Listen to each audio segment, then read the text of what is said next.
లోకంలో అత్యంత ఉపయుక్తమైనది, మనిషికి అన్నిటినీ ఇవ్వగలిగినది ఏదో తెలుసా ధర్మరాజా? కేవలం ఆ వ్యక్తి యొక్క ప్రజ్ఞ, ఆయన యొక్క బుద్ధి మాత్రమే. ప్రజ్ఞయ ప్రతిష్ఠ. ఒక వ్యక్తి గౌరవం అంతా ఆయన ప్రతిష్టయే. ఆయన బుద్ధి మంచిదనుకోండి, ఆయన మంచి పనులు చేస్తూ ఉంటారనుకోండి, అది ఆయనకి కీర్తి కాదు. లాభము ప్రజ్ఞయ. ఆయన ఏదైనా సంపాదించుకోగలిగాడు అంటే అది ఆయన బుద్ధి వైభవం. ఆ సమయంలో ఎప్పుడు ఏది చెయ్యాలో అది చేసి ఆయన సంపాదించుకోగలిగాడు.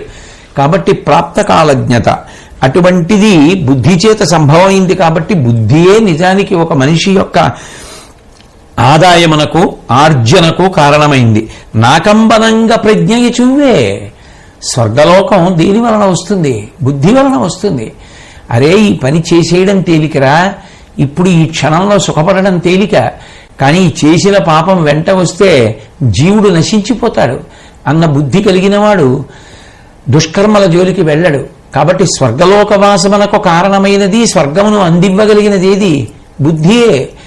మనసే ఉంది, నిరంతరం అనేక సంకల్పములను చెప్తుంటుంది. సంకల్ప వికల్ప సంఘాతమే మనసు.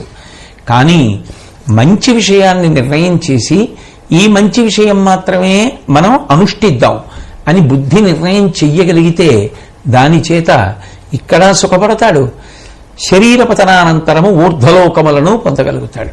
అటువంటి స్థితిని పొందగలగాలి అంటే బుద్ధి మాత్రమే సాధనము సుమా అని చెప్తూ, బంధువుల కలిమి కన్నా, కర్మ కన్నా, ధనం కన్నా నిజానికి ఆ బుద్ధియే గొప్పది. ప్రజ్ఞయ కైవల్యంబును.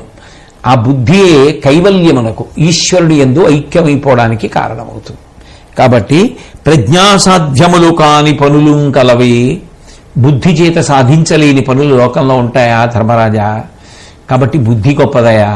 అందుకే సనాతన ధర్మంలో మీరు ఏ ఆరాధన చెయ్యండి, ఏ పూజ చెయ్యండి, చిట్ట చివరికి అడిగేది ఇది అంటే ఆ దేవతని ఉద్దేశించి ప్రచోదయాత్ అంటారు. కాత్యాయనాయ విద్మహే కన్యాకుమారి ధీమహి తన్నో దుర్గి ప్రచోదయాత్. మా బుద్ధులను ప్రచోదనము చేయుగాక. ఆ దేవతలు ఏం చెయ్యాలి అంటే మన బుద్ధిని సక్రమమైనటువంటి మార్గంలో ప్రచోదనం చెయ్యాలి. బుద్ధి సక్రమంగా ప్రచోదనం అయిందనుకోండి, సక్రమమైన నిర్ణయాన్ని తీసుకుంటుంది. మంచి నిర్ణయాన్ని తీసుకుని అమలు చేస్తే, మంచి కర్మలు చేస్తే దాని వలన మంచి ఫలితములను పొందుతాడు. దాని వలన వ్యక్తి యొక్క అభ్యున్నతి ఉంటుంది.